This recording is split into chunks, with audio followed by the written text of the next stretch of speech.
Hello, YouTube friends. Welcome to the Friday car ride home.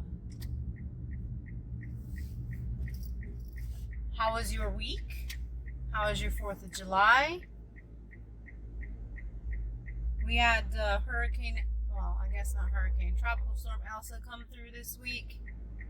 Did some damage, not in our area, but not too far from us either. So we're gonna drive home, kind of talk about what's been going on over this last week. Figure this is a good time to give a weigh-in update. My surgery was on March 11th, 2021. Today is June 9th, so we're July 9th. Today's July 9th. April, May, June, July, 4 months post-op. Almost 5 months pre-op because I started 3 weeks before. My highest weight was 361. I have officially lost, as of this morning, 92 pounds. And I think that by the end of July, I will hit the 100-pound mark, which I'm super excited about. I don't want to set my expectations too high, but I'm hoping to hit 150 by the end of the year, and I really think I can do it. I just got to stick to the plan. Measure my food, track my food. That's the one thing I've lost over the last week. I think I lost 7.5 pounds over the last week. Maybe. I'll put some stats up here somewhere. But I lost 7.5 pounds, I think, over the last week. And the one thing that I did differently from the weeks that I was losing slower was I went back to tracking my food and watching my calories and went back to measuring my food. So that, I think that has a lot to do with it.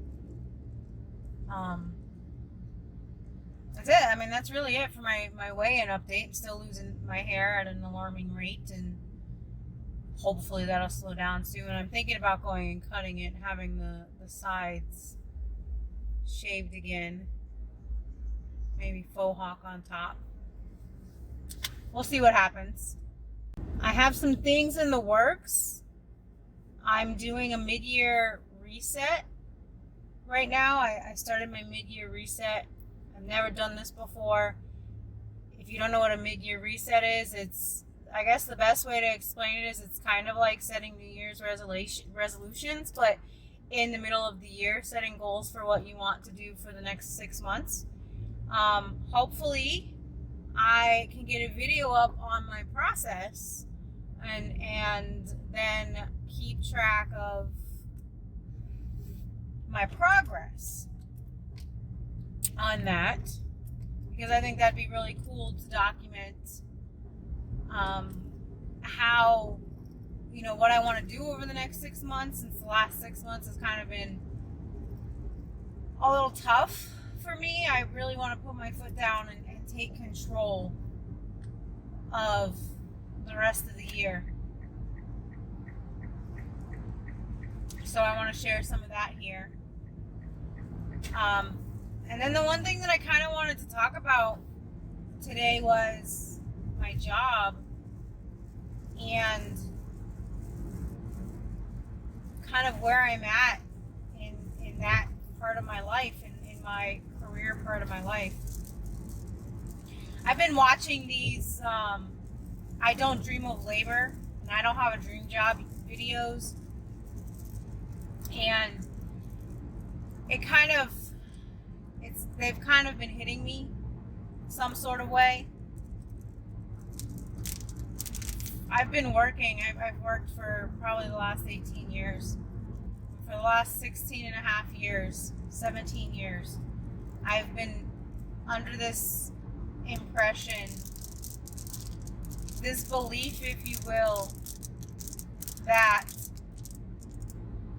your only job, the only thing that you need to worry about is getting an education, to get a good paying job, to make a lot of money. And that's what's going to make you happy, is making sure that all of your bills are paid. And when I was growing up, I kind of grew up in, I guess you could say, in poverty. I didn't have nice things. My mom worked 2 and 3 jobs sometimes. I lived in a hoarder environment. We moved. I moved 1, 2, 3, 4, 5. I've moved like 5 times before the age of 16, because we always got kicked out.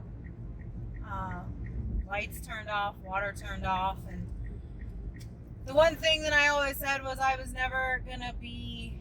never how I was gonna live. And I was always told that if I didn't want to live that way, then I needed to go to school, get a degree, get a good paying job, make lots of money so that I didn't have to worry about it, and that's what was going to make me happy. And I needed to climb to the top of the ladder. So I took these jobs, over the last 16 years or so. I've had tons of jobs, doing this and doing that, and working in fast food, and I went to school to become a medical assistant. I did that for a little bit, discovered that that's not what I wanted to do. Then I went to culinary school, and student loans for that, student loans for the medical assisting program. Dropped out of culinary school. That's not what I wanted to do. Went to cosmetology school. Finished that, and that was okay. I liked doing that, but then I discovered that through the use of the chemicals and the excess water, I developed eczema on my hands. It became really painful. And also, unless you own your own salon, you don't really make a whole lot of money in the chain salons. The other thing that I discovered, and we could agree to disagree on this all day long, but unless you are pretty and skinny, you're not going to make it big in the hair world without owning your own salon. So that didn't work out. So now I got three things behind me that didn't work out.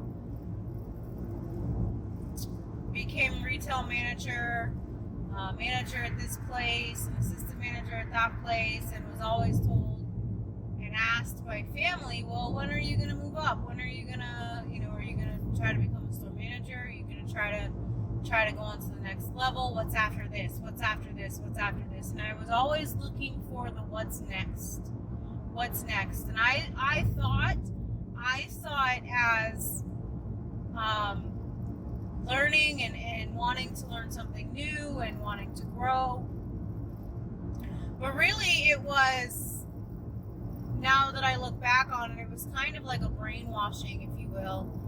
You go into a job and they tell you there's so much room for growth and so much opportunity to move up in the company, and you can really go far. But it really creates a false sense of control, if you will. Like, they're trying to convince you that you have control over your growth in their company, and you don't. You don't have any control over it. They decide when you climb the ladder. They decide how many rings of the ladder, how many steps of the ladder you take. And at any time, that ladder can just be kicked out from underneath of you.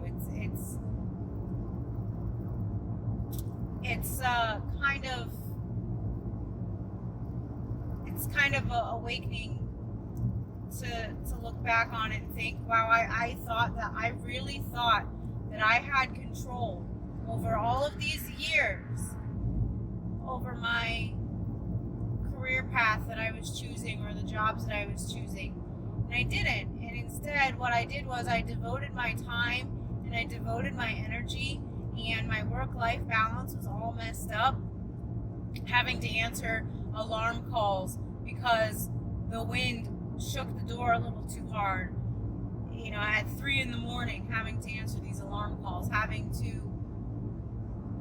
take phone calls in the the middle of my vacation because the inventory was off by 2 or 3 things. And it sounds like I'm complaining. I mean, at the time I liked the jobs that I had, but the work-life balance was never there. And I always thought that I had this dream of being in retail management, becoming a district leader, becoming a regional leader, and just kind of moving up in the company step by step by step. It's something, I guess I kind of felt a sense of accomplishment when I moved up to the next step on the ladder. But no matter where I went, there was always a point where once you got to a certain point on the ladder, you really couldn't go any farther. No matter what they said, no matter what ideas they put in your head, and the more that they put in your head that you could and that you had that opportunity, it was just to make you work harder and to dedicate more time to the position.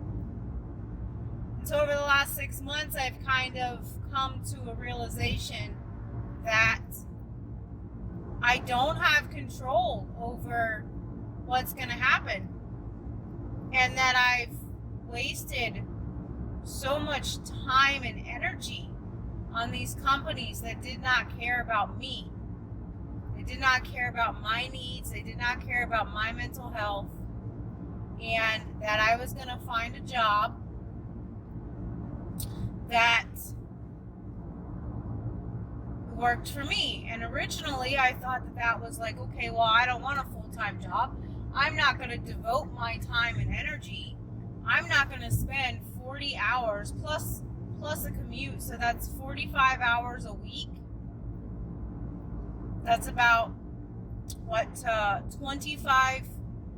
So there's 168 hours in the week, 40 hours. That's about 25% of my time. I'm not going to devote 25% of my time to these companies if they're not going to appreciate me. And it's not really about the pay. I mean, yeah, you hear a lot about people not getting paid enough. I'm not really talking about the pay or the benefits or anything like that. I'm just talking about being honest and transparent with me, and you're going to feed me lines of BS about, moving up or moving to a new department or whatever. And so I thought that the solution to that would be to take on several part-time jobs. That way I'm only dedicating a couple hours a week to these companies with no intention of moving up. And that didn't work. I did that for like 3 months. That ended up not working because I wasn't bringing in the money that I needed. And I was trying not to take money into consideration because I don't just do things for money. Yes, I have bills to pay, and I'm the only moneymaker of the family, but I will never do something just because somebody's like, hey, I'm going to give you this job and it's going to pay $15 an hour. Well, yes, $15 an hour is nice, but if the job sucks, I'm not going to do it. I'll find something else to do. And I probably 2-3 years ago, I wouldn't have said that. 2 or 3 years ago, I would have said, oh, the job sucks. Yeah, it sucks, but it pays $15 an hour. Or it pays, whatever, $17 an hour. Or it has really good benefits. Yeah, the job sucks. But I'm at a point in my life now, 36 years old, that I'm tired of wasting time. I'm tired of wasting energy. And I want to do what I feel is right for me and my family. So I took this job. I'm not going to name the place that I work, but I'm not going to name the place that I work. So, but I took this job. It's 40 hours, and it doesn't pay a whole lot. But when I started the job, a month ago now, I think it was almost a month ago. I think I've been there 3 weeks. I discovered that this is what I should have been, not necessarily the job, but this is the type of environment, the type of setting that I should have been in for the longest time. Like, kind of, it feels different. You know, I walk in, I have a job to do, I do the job, and I go home. I can help other people do their jobs, but I really don't have to. I'm not required to. And the job is not difficult. It's not challenging. It's not stressful. I don't have somebody standing over me nagging me. I've been given a minimum expectation of this is what is expected every day. You need to meet that minimum expectation to stay off the radar, so to speak. And I do that. It's not rocket science. It's not hard. And I get paid for it. I have one day off during the week, and I have every Sunday off. And I don't have to bring my work home with me. I don't have somebody calling me when I'm at home. If somebody calls out, like, that's not my problem. If I'm off and somebody calls out, that's not my problem. I'm not going to get a phone call asking me to come into work. They're just going to deal with it and take it as it comes. Do I want to move up? I'm not against moving up. The difference is that when I took this job, there are so many opportunities for growth, and there's so many opportunities to move up in the company. That was never said to me.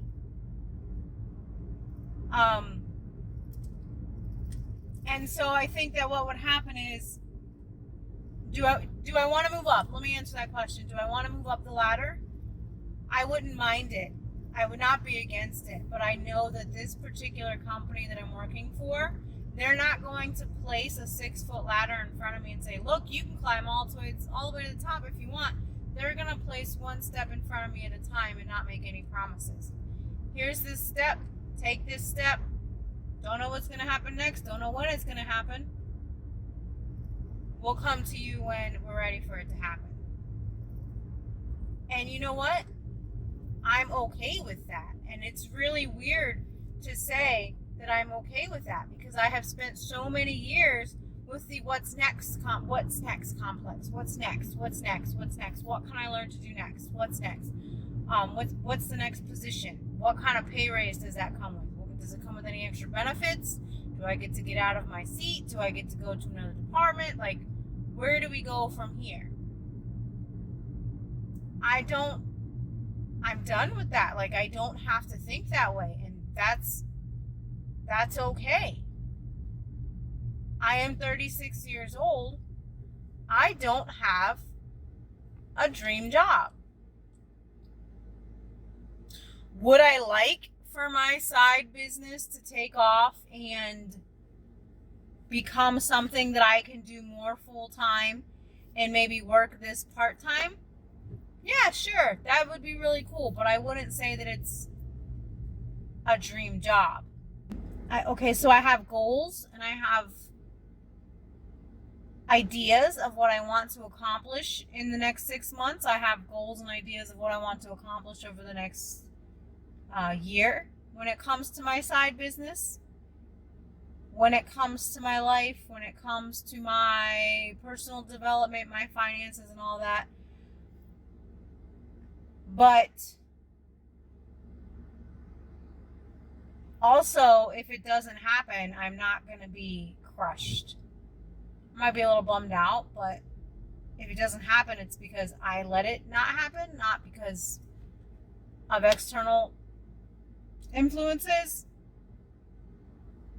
So I guess you could say that I don't have a dream job, and I'm having this discussion with my husband right now, with our oldest son. He is 16 and a half, and he seems to have very little drive. He doesn't want to get a job right now. I want him to get a job. He doesn't want to drive right now. I want him to drive. He doesn't want to learn how to drive. And when you ask him, hey, what do you think you want to do when you're done with school? He doesn't know. Now, I think that that's okay. He's 16. He just finished his freshman year of high school. He's got 3 years left. I think that that's okay for him to not know right now. Do I think that he should kind of have an idea? Maybe he should have an idea. But his dad thinks that he should go to college and take different classes to kind of test and feel the waters on what he might like and might not like. And I don't think that's a good idea. I think that that's a waste of time, and it's a waste of money. It's a waste of energy. And if he decides that after graduating high school, he wants to come work with me, hey, come work with me. It's not the end of the world, right?